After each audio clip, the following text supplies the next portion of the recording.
Bonsoir Piotr Tolstoï. Merci d'être avec nous. J'espère que vous nous entendez. J'espère qu'on vous entend également.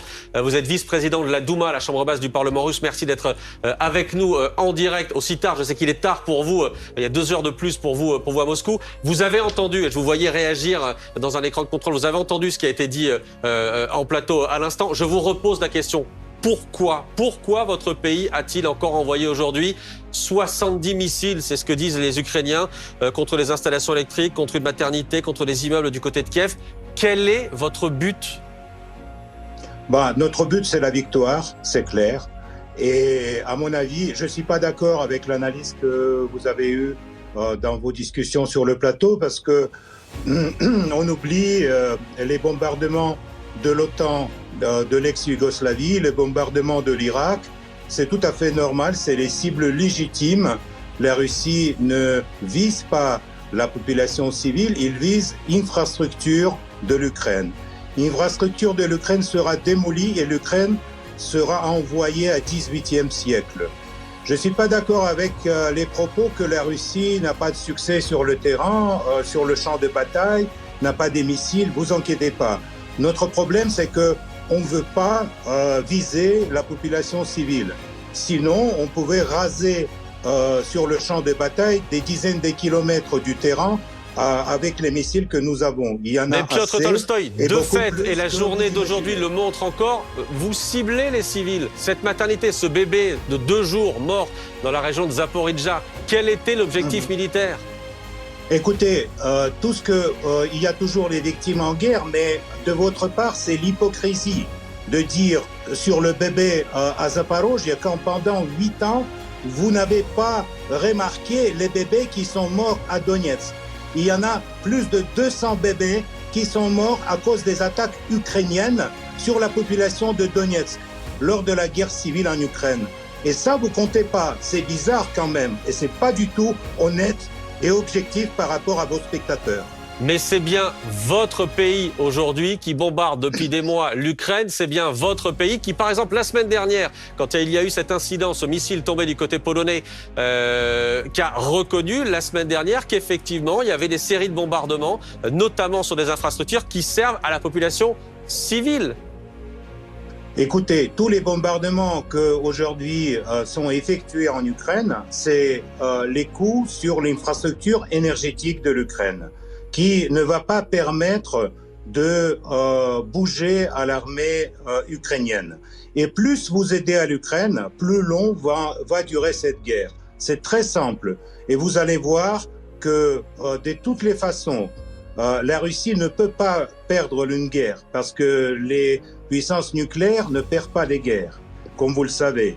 Et donc, plus vite on passe de cette stade de démolition de l'infrastructure de l'Ukraine à la stade des soi-disant négociations, peut-être pas avec les Ukrainiens, mais avec ceux qui prennent des décisions sur le sort de l'Ukraine. Et c'est pas l'Union européenne non plus. Mais attendez, Piotr Tolstoï, quand vous dites qu'une puissance... passe à la stade des négociations, moins il y aura des victimes.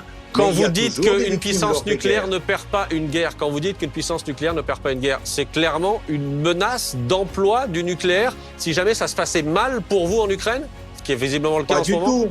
Pas du tout, c'est pas une menace. Nous, on veut pas utiliser l'arme nucléaire comme l'a fait les Alliés lors de bombardements de l'ex-Yougoslavie en 99, quand vous avez utilisé uranium dans les missiles de l'OTAN qui ont tombé sur le sol serbe.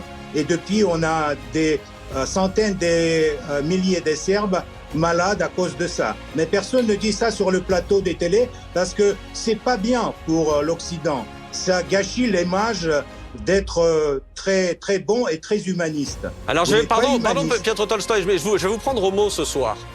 Ouais. Il est 23h. Vous nous parliez à l'instant de ce qui se passe dans le Donbass, du côté de Donetsk. Ça fait des mois que notre chaîne et d'autres rédactions françaises cherchent à aller voir ce qu'il se passe à Donetsk, cherchent à aller voir ce qu'il se passe dans les zones contrôlées par les Russes.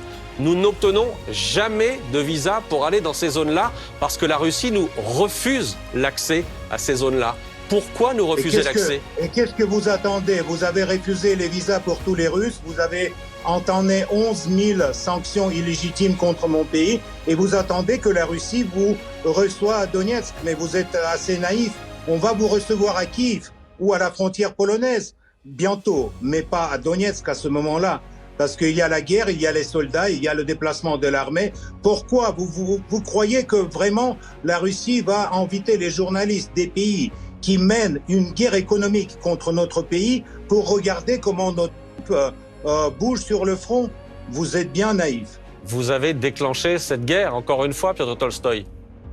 Non, c'est pas nous ont déclenché cette guerre, c'est vous ont déclenché cette guerre. Parce que toutes les préoccupations sur la sécurité qui la Russie, depuis des années, a déclaré devant l'Union européenne, devant les États-Unis, devant l'OTAN, etc., vous avez ignoré. Vous avez pensé que, OK, les Russes, ils ont perdu la guerre froide, on peut faire ce qu'on veut. On peut amener l'OTAN à la frontière de la Russie. Non, ça ne serait pas le cas. Et donc, vous inquiétez pas, nous, on veut pas les négociations là maintenant. Mais comme a dit M. Borrell, il faut gagner la guerre sur le terrain. On va gagner la guerre sur le terrain et la négociation à la frontière polonaise, on va vous inviter. Aussi les journalistes pour voir comment se sentent les Ukrainiens à l'intérieur de la Russie. Piotr Tolstoï, vous avez reculé ces derniers mois. Votre armée a reculé ces derniers mois, est partie de Tchernobyl, n'a pas réussi à prendre Kiev, est partie de Kharkiv, est partie de Kherson encore il y a 2 semaines maintenant. Recul sur recul. Et vous nous dites ce soir que vous irez jusqu'à Kiev. Ça reste l'objectif d'aller prendre Kiev et donc de faire sortir notamment Zelensky du pouvoir. Bien sûr. Bien sûr, notre objectif, c'est clair, c'est dénazification et démilitarisation de l'Ukraine. Ce que vous dites sur le regroupement de troupes russes, mais vous croyez quoi? Que la Russie a retiré les troupes de Kherson parce qu'il a peur de l'armée ukrainienne? Non, il faut regrouper les troupes avant l'hiver pour ne pas risquer les civils qui vivent à Kherson et qui sont partis avec l'armée russe, la plupart. Et pour ne pas risquer des vies de nos soldats. Nous ne sommes pas fous. Mais Kherson, c'est une ville russe après le référendum qui a eu lieu récemment. Et vous inquiétez pas, on va revenir à Kherson, on va venir à Dniepr, on va venir à Kiev. Sans doute. Il n'y a pas de doute là-dessus. Vous n'avez pas de doute, il y a un autre scénario possible que je vous soumets. C'est ce que souhaitent faire les Ukrainiens. Après Kherson, ils ont visiblement la Crimée en tête. Ils veulent reprendre leur terre de Crimée. Si les Ukrainiens lancent une opération militaire, terrestre par exemple, sur la Crimée, une opération d'envergure, quelle sera votre réaction? Quelle sera notre réaction? C'est très simple. La Crimée n'a jamais été ukrainienne d'ailleurs. Et vous inquiétez pas, l'armée russe a assez de force pour faire reculer les Ukrainiens dans cette direction comme dans des autres. Les Ukrainiens, ces dernières semaines, perdent des milliers de soldats sur le terrain parce qu'ils essaient d'attaquer en vain. Et nous, on ne veut pas utiliser les armes lourdes qu'on peut utiliser pour vraiment, comme je vous ai dit, raser le terrain à des dizaines de kilomètres en profondeur de l'Ukraine. Nous, on ne le fait pas. Mais s'il y aura des attaques comme ça, des militaires ukrainiens qui vont venir auprès des chars russes, évidemment, ça serait une tragédie pour l'armée ukrainienne. Vous vous préparez à ça, visiblement, à cet assaut. Il y a des lignes de défense qui ont été construites, il y a des tranchées qui ont été construites par les forces ukrainiennes du côté de la Crimée. Vous vous préparez à cet assaut-là? On prépare à tous les scénarios, mais je souligne que nous sommes avec vous tout au début de ce conflit. C'est pour des années. Et c'est assez clair qu'aucune ligne de défense, aucun tranchée, ça n'a pas vraiment, c'est pas vraiment important dans ce conflit-là. Dans ce conflit, ce qui est important, c'est l'aide militaire de l'OTAN à l'Ukraine, c'est les données des Sputnik américains à l'armée ukrainienne. Ça, c'est important. Et ça, c'est une aide pour laquelle vous allez payer le prix. Ça ne serait pas comme vous dites... Nous allons payer, c'est-à-dire Piotr Tolstoï, qu'est-ce que ça veut dire vous allez payer? Je vous explique comment vous allez payer ce prix-là. Ça serait cher pour la classe moyenne européenne, pour l'Union européenne qui va se mettre dans une crise économique, pour les politiciens qui sont aujourd'hui, qui votent aujourd'hui les sanctions contre la Russie, le Parlement européen dit que nous sommes en état terroriste, etc. Tous ces gens-là vont se retrouver dans la poubelle de l'histoire. Et les autres qui vont les échanger dans 3 ans ou dans 5 ans seront en queue pour mener les négociations avec la Russie. N'oubliez pas que la Russie, c'est le plus grand pays de l'Europe. Et ça a été 2 fois qu'on a eu une guerre avec l'Europe. La première fois, on l'a terminée à Paris et la deuxième fois au Berlin. Donc, quand je dis Kiev, c'est notre objectif, c'est encore bien modeste. Mais vous allez payer le prix de ce soutien de l'Ukraine par votre économie, par une douche une fois par semaine contre Poutine et par des autres conséquences économiques, inflation, prix de gaz, prix d'électricité.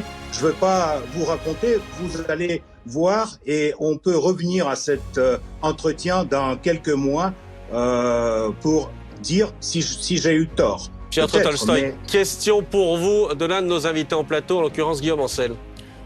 Bonsoir monsieur, vous portez un très beau nom mais vous faites une sale guerre. Vous avez fait tuer des dizaines de milliers de jeunes.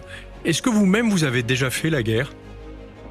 Bien sûr, j'ai pas fait la guerre comme un militaire, mais j'ai fait la guerre comme un journaliste. C'est bien sûr, mais non, donc votre réponse. Qu'est-ce que c'est la guerre ? Je connais qu'est-ce que c'est la guerre et vous n'avez aucun droit de me rapprocher les vies des dizaines de milliers de jeunes. Parce que vous avez, avec vos rhétoriques pseudo-humanistes, ont tué déjà des centaines de milliers, des gens dans tout le monde entier. Non seulement en Libye, en Irak, en Afghanistan. Vous avez répondu à ma question. Je voulais juste savoir si vous aviez conscience de ce que vous faisiez massacrer. Je comprends que vous n'avez jamais fait la guerre. C'est sans doute pour ça que vous tenez un tel discours. Merci beaucoup. Je viens de me revenir du front du côté de Svatovo, de Belgorod. J'ai vu nos soldats, je connais qu'est-ce que c'est la guerre et je connais bien que c'est pas pour les mois qui viennent, c'est pour les années. Donc préparez-vous avec tous vos reproches moraux, etc. Préparez bien parce que vous avez encore le temps devant vous. Mais Piotr Tolstoï, pardon, ensuite je laisserai la parole à Ulysse Gosset dans une seconde pour qu'on parle de Vladimir Poutine. Il y a une chose qui m'interpelle dans vos propos ce soir, c'est qu'étrangement ça a l'air de vous faire plaisir que ça dure pendant des années, qu'il y ait des souffrances côté ukrainien, mais qu'il y ait de la souffrance aussi côté russe chez vous, que ce soit parmi vos militaires ou que ce soit dans votre population qui souffre aussi aujourd'hui. Écoutez, et les 8 ans que les Ukrainiens ont tiré sur les enfants de Donbass, on n'a pas souffert. Tous les années que les 20 millions des Russes ont été discriminés en Ukraine, privés de leur langue, privés de leur histoire, c'est pas en souffrance? Le Donbass qui appartenait à l'Ukraine. Le Donbass qui appartenait à l'Ukraine. Vous avez annexé l'Ukraine au mépris de toutes les lois internationales. Vous avez annexé, la Crimée. Vous avez annexé le Donbass au mépris de toutes les lois internationales. Non, mais vous avez toujours dans votre tête les frontières qui ont été dessinées par Lénine et Staline. Mais nous, on parle des gens, des Russes, des 20 millions des Russes qui ont été mis sur le genou par les nationalistes ukrainiens depuis l'existence de l'Ukraine indépendante.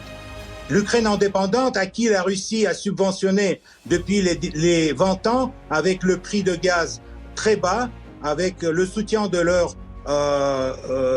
leur souveraineté, etc. Donc au moment quand c'est fini, c'est fini. Les Ukrainiens maintenant, ils pensent que ils sont occupés, etc. On va prouver que c'est pas le cas. Ulysse Gosset, question pour vous, Piotr Tolstoï. Oui. Lorsque Vladimir Poutine a annexé la Crimée en 2014, il était au seuil de sa popularité, il était vraiment très populaire en Russie. Aujourd'hui, avec cette guerre en 2022, une guerre qui n'est pas d'ailleurs appelée guerre en Ukraine aujourd'hui, en Russie officiellement, Poutine est en difficulté.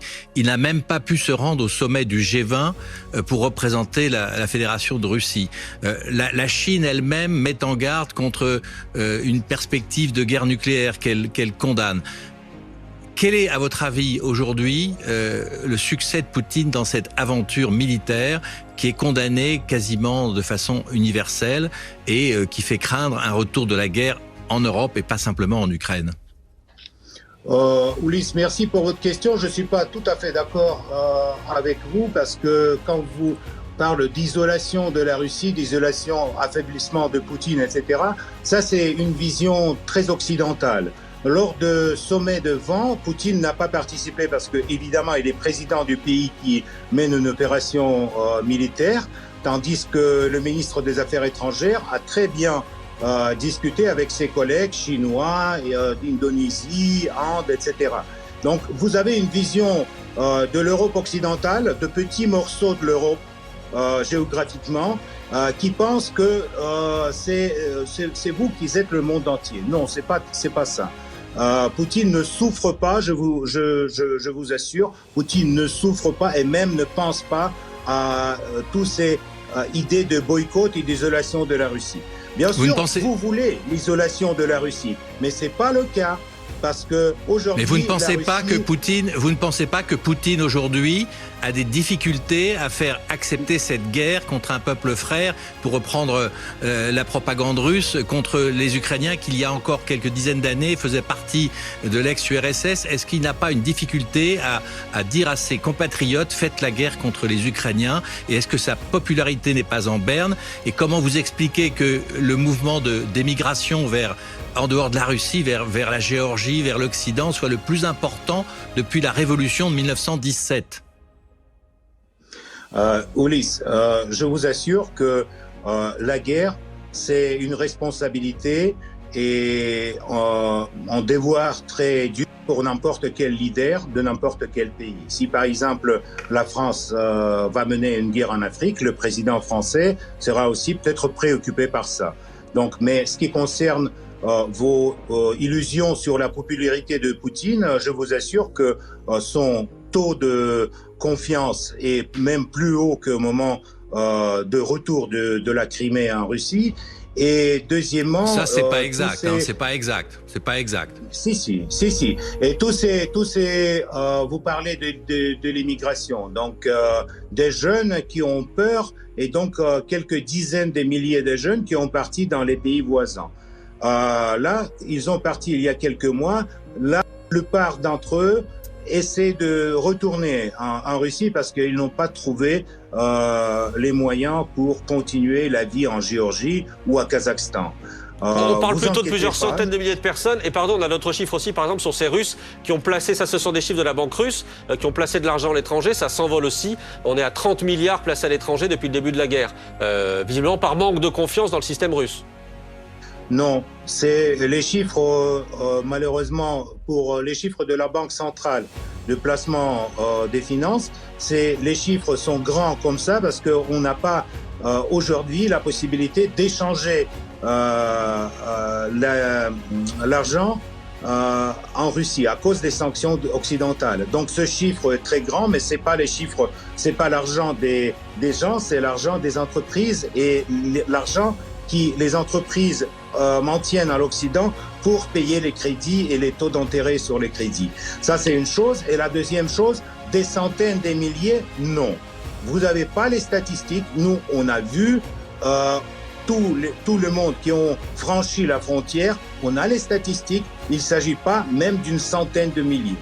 Donc, ça c'est les choses. Pardon, mais certains pays autour de vous donnent des statistiques qui dépassent les 100 000. Donc, mais les chiffres sont pas bons. Il faut les vérifier alors. Piotr Tolstoï, je reviens à Vladimir Poutine. On a ce soir ces déclarations de l'un des conseillers de Volodymyr Zelensky, Arestovitch, qui dit Poutine a peur pour sa vie. S'il perd la guerre, au moins dans l'esprit des Russes, ça veut dire que c'est la fin. La fin pour lui au sens politique et même possiblement au sens physique. Poutine a peur?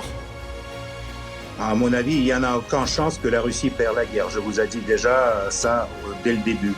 Donc, à mon avis, Poutine n'a rien à perdre et on n'a pas encore commencé cette guerre. On a juste commencé l'opération militaire spéciale en préservant les vies des civils, ce qu'on fait jusqu'à présent. J'espère que les coûts sur l'infrastructure énergétique ukrainienne vont amener les civils qui sont dans les villes, peut-être dans les villages. Et ça va leur sauver la vie quand les troupes russes vont entrer dans les villes. Donc ça, c'est un argument tout à fait, pour vous, peut-être nouveau. Mais non, en tout cas, pardon, mais c'est pas la réaction que l'on voit et que nous décrivent nos reporters sur place quand ils interrogent les populations qui sont libérées, effectivement, de l'occupation russe, comme ça a été le cas à Kherson ces derniers temps. Bien sûr. Les reporters sur place ont déjà été privés d'accréditation à cause qu'ils ont pris les interviews avec les Russes qui ont regretté le départ des troupes russes. Alors les Ukrainiens avec la liberté de parole, excusez-moi, ça c'est vraiment... Bon, là, je ne sais pas ce que vous parlez, mais simplement une chose, j'ai encore deux questions à vous poser, Piotr Tolstoï. On a bien compris ce soir que votre objectif militaire, ça reste la prise totale de l'Ukraine. Vous dites on ira à Kiev, on ira jusqu'à la frontière polonaise. Est-ce que vous pourriez franchir cette frontière-là? Est-ce que vous pourriez faire déborder cette guerre au-delà du territoire de l'Ukraine? Mais pour quelle raison? Donc vous dites non. Pour quelle raison? Pour quelle raison? Vous êtes visiblement, dans le discours que vous nous donnez ce soir, il y a visiblement de la haine contre les Ukrainiens, mais il y a aussi une opposition franche par rapport à l'OTAN, par rapport à l'Union européenne, dans les discours que vous nous avez donnés ce soir. Vous pourriez être tenté d'aller plus loin que les frontières polonaises, par exemple. Je souligne que c'est pas nous qui sommes en source de cette opposition. C'est l'OTAN, c'est l'Union européenne qui aujourd'hui envoie l'armement lourd en Ukraine, qui tire sur les villes russes, par exemple. Donc c'est pas notre faute, c'est la vôtre. Ça c'est la première chose. La deuxième chose, c'est que évidemment, dans toutes les guerres, il y a un moment quand il faut arrêter, mener les négociations, etc. Mais pour l'instant, c'est pas le moment, à mon avis. Et vous inquiétez pas, on va pas entrer sur le territoire polonais. On va laisser les Polonais pour l'Union européenne. Ça serait fini plus vite avec les Polonais. Et donc, j'ai aucune haine à des Ukrainiens parce que moi, je suis moitié ukrainien et j'adore l'Ukraine. Kiev, c'est la ville où est né mon arrière-grand-père et je ne veux pas permettre à M. Zelensky et toute la bande autour de lui, ni aux Européens, d'occuper ma ville, Kiev. Donc, disons que vous avez une étrange façon de montrer l'amour que vous portez au peuple ukrainien. Une dernière question, Elise Gosset. C'est pas une étrange façon, c'est le changement du régime politique soutenu par les Européens, donc par vous. Dans un pays qui n'est pas le vôtre. Une question sur dans le pays qui est le mien. Je suis né dans ce pays, c'est mon pays. Pourquoi c'est pas notre pays? C'est mon pays. Mais vous parlez des frontières qui ont été dessinées par Lénine et Staline à l'intérieur de l'Union soviétique, et vous croyez que ces frontières, ça sert quelque chose pour 20 millions de Russes qui habitent en Ukraine et qui sont aujourd'hui toujours sous la presse des nationalistes ukrainiens. Ulysse, dernière question. Oui, je rappelle quand même que l'indépendance de l'Ukraine a été décidée avec Boris Yeltsin, qui était à l'époque très proche de Vladimir Poutine. Et c'est comme cela que la Fédération de Russie également est devenue ce qu'elle est aujourd'hui. Donc, une question à propos de Monsieur Prigojine. Est-ce que vous avez le sentiment qu'il va créer son propre parti? Est-ce qu'il est une menace pour le chef du Kremlin? Est-ce que vous êtes inquiet de cette montée en puissance de cet homme qui maintenant a quasiment une armée privée, qui a beaucoup de moyens, des moyens à la fois militaires, à la fois de police, des moyens sur Internet? Est-ce qu'il inquiète? Est-ce qu'il est une menace pour la stabilité du régime de Vladimir Poutine? Non, Ulysse, c'est encore une hypothèse, malheureusement, qui est loin de la réalité. Monsieur Prigojine, c'est vrai que il a peut-être des liens avec des bataillons, des bénévoles qui aujourd'hui combattent au front non loin de Donetsk et qui ont tué beaucoup de Polonais, des mercenaires américains, anglais, tous ces gens-là qui veulent se battre pour la démocratie ukrainienne contre les Russes. C'est vrai qu'il ne prend pas les prisonniers. Ça, c'est une chose qui provoque la haine contre lui et toutes ces hypothèses un peu bizarres parce que je lui connais. C'est un homme très brave et très bon. Donc, il n'y a aucune raison de penser qu'il menace à quelconque, à Poutine ou à un régime du pouvoir russe. Donc, ne vous inquiétez pas, là, on est tranquille. Merci beaucoup, Piotr Tolstoï, d'avoir été en direct avec nous. Je rappelle que vous êtes vice-président de la Douma. Merci à vous d'avoir été en direct depuis la Russie ce soir.